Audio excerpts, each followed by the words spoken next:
Welcome. This video I'll show you how to unvoid a document in DocuSign. All right. So first and foremost, you can't just easily click on a document setting and easily unvoid it. Right. For example, under agreements right here and inbox, as you can see, this specific document is voided. When you click on the three dots, you won't be able to unvoid it.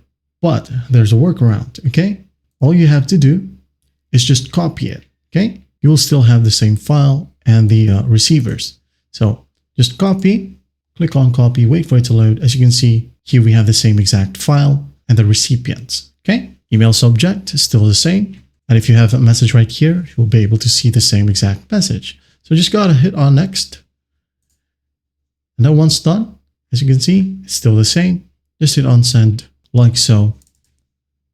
Wait for it and done. As you can see, this is the voided document. This one.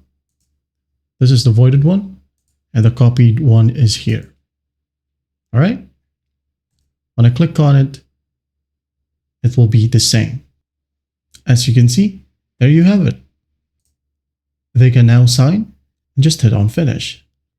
Well, I hope this video helps and I'll see you in the next one.